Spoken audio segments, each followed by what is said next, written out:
ada di bawah gitu.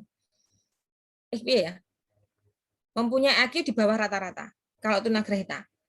Tetapi ketika itu tunadaksa terus sampai ke kognisi, itu mungkin masalahnya udah beda lagi Mbak Tirsa tadi.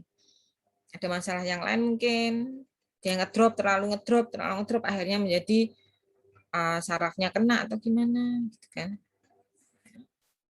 Tapi kalau tunagrahita sendiri dari awal tunagrahita, konselor bisa enggak? Itu kalau tunagrahita saya gambarkan begini. Anak usia 7 tahun, usia 7 tahun itu 1 SD ya, kelas 1 SD. Tetapi pola berpikirnya masih seperti anak TK. Anak TKA yang baru belajar menulis dan membaca. Itu secara kognisi. Ya, jadi IQ-nya di bawah rata-rata.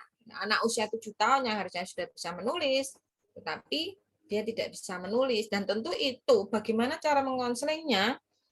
Ya, konselor harus tahu, ini anak umur 7 tahun, tapi masih seperti anak usia 4 tahun. Semakin rumit lagi, makanya kita harus kerja sama dengan siapa? Mungkin dengan terapisnya mungkin. Ya, orang tuanya diajak juga mungkin gabung. Nah, seperti itu. Konseling keluarga akhirnya ya Bu, bisa menjadi konseling keluarga. Karena masalah individu klien menjadi masalah bersama dalam keluarga. Ya, ada lagi yang mau bertanya? Saya izin tanya, Bu.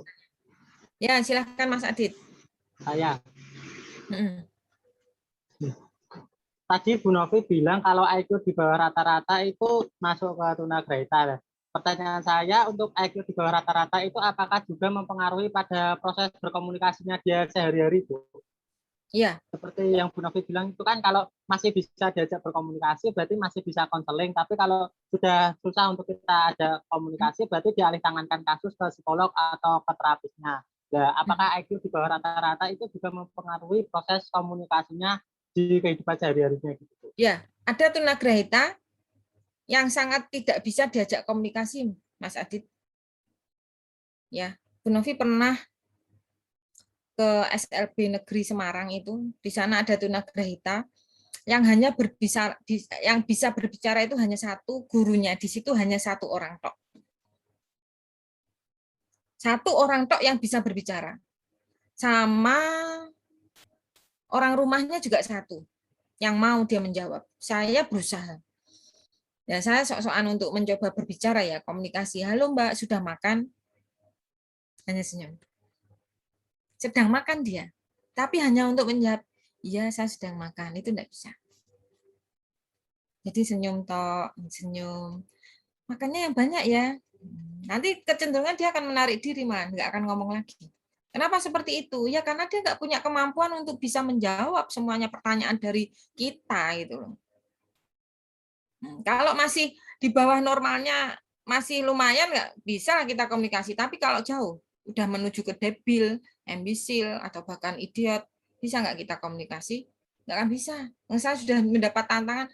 Coba diajak ngomong tuh kalau berani, kalau bisa. Kalau bisa Bu, akan saya beri upah seperti itu. Yang beneran saya mencoba dengan berbagai cara. Bisa nggak dia jawab? Sama sekali nggak menjawab.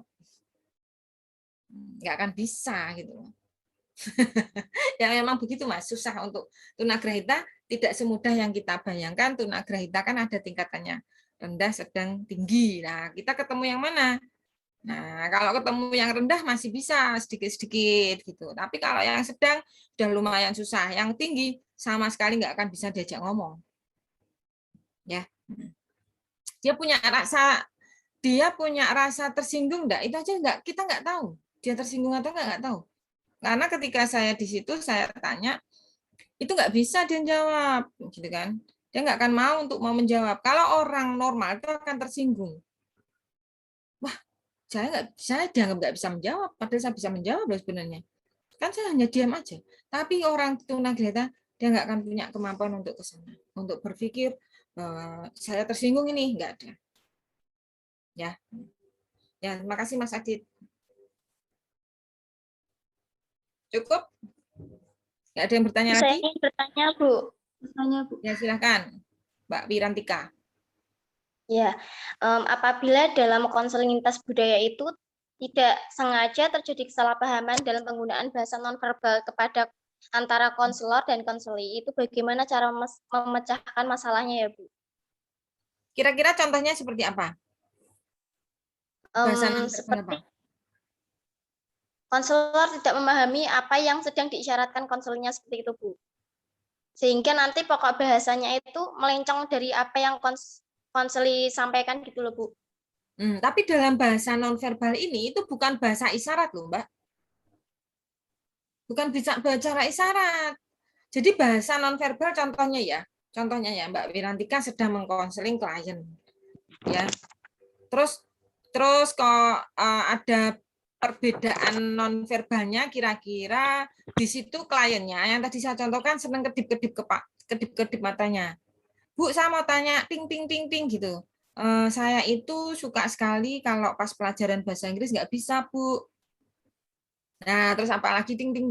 Lah itu akan mempengaruhi efektivitas. Duh, klienku ngapain ini dari tadi kedip-kedip kepala. Apalagi ini anak SMA kelas 3. Sedangkan saya baru lulus dan dapat kerja kan kacek pirang tahun tok ya kan. Nah, itu akan membuat benturan. Ada apa sebenarnya? Padahal itu memang kebiasaan ketika dia berbicara suka kedip-kedip. Kita harus tahu itu, Mbak.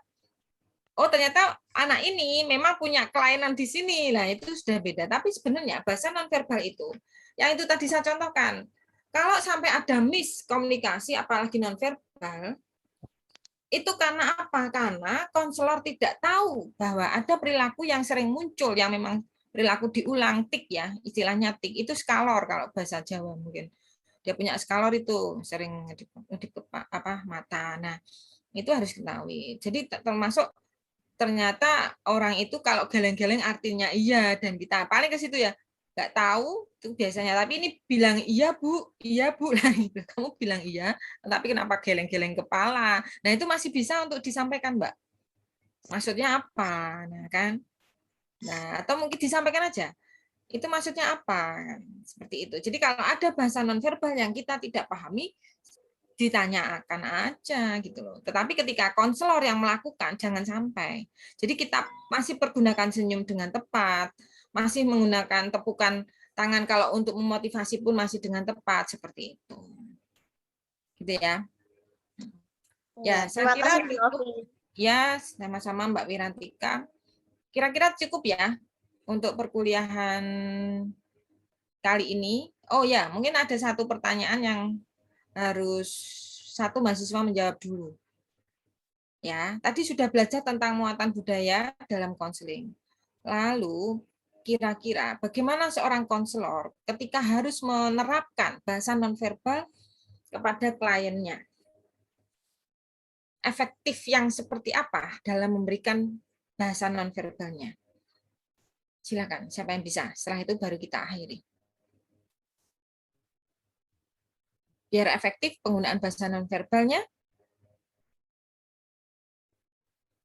yang seperti apa? Saya, Bu. Izin menjawab, Bu. Ya, silakan Mas Adit. Kalau menurut saya antara konselor dan konseli itu boleh-boleh saja menggunakan bahasa nonverbal ataupun bahasa nonverbal itu sangat mendukung dalam proses konseling yang terjadi antara konselor dan konseli. Tetapi yang perlu dipahami bahwa konselor dan konseli itu harus menggunakan bahasa verbal yang harus dimengerti oleh kedua belah pihak. Jadi jangan sampai kita harus menyesuaikan konseli itu dari mana sehingga kita boleh menggunakan bahasa nonverbal, tapi bahasa nonverbal yang sudah umum diketahui oleh masyarakat umum secara luas. Jadi jangan menggunakan bahasa nonverbal yang hanya diketahui oleh konselornya saja atau konseli menggunakan bahasa verbal yang hanya diketahui oleh dirinya sendiri, tidak diketahui oleh konselor. Jadi antara konselor dan konseli itu menggunakan bahasa nonverbal yang saling diketahui. Iya. Dan bahasa nonverbal yang sudah banyak bahasa nonverbal yang memang kita pahami artinya ya. Jadi jangan sampai ada miskomunikasi atau kesalahan dalam penggunaan bahasa nonverbal karena kita suka-suka dengan gaya kita dan kita nggak tahu bahwa ternyata arti itu nggak bagus untuk klien. Nah, seperti itu. Ya. Nah, tadi sudah kita belajar tentang muatan budaya dalam konseling. Semoga saatnya nanti praktek ya, nanti akan ketemu dengan budaya lain Nah, bahasa nonverbal kita harus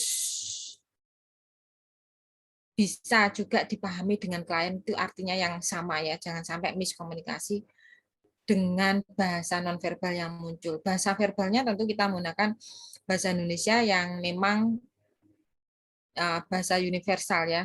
Ya, bisa dipakai seperti itu. Ya, saya kira cukup untuk pertemuan siang ini. Ya. Untuk minggu depan pelajari lagi materi-materi yang sudah Bu Novi share di YouTube-nya. Silahkan dipahami karena itu bekal dari untuk kalian sendiri. Ya, bagaimana untuk menjadi seorang konselor yang efektif ya. Yang efektif itu gimana? Bukan lamanya melakukan konseling, tetapi bagaimana hasil setelah melakukan konseling, evaluasi untuk klien itu bagus hasilnya. Jadi efektif itu ya bukan dari berapa kalinya konseling, tetapi kalau satu kali konseling sudah efektif ya sudah, gitu ya. Dan tentu yang bagaimana ketika kita harus menempatkan diri menjadi seorang konselor yang sangat peka akan budaya klien kita. Saya akhiri perkuliahan ini, kita ketemu lagi minggu depan. Semangat selalu untuk rajin ya, rajin dalam berdiskusi, tanya jawab, tidak hanya di satu kali pertemuan, tapi selanjutnya asah semua kemampuan kalian, ternyata kalian luar biasa. Ya, saya akhiri. Terima kasih. Assalamualaikum warahmatullahi wabarakatuh. Waalaikumsalam warahmatullahi wabarakatuh. Terima kasih Bu Novi.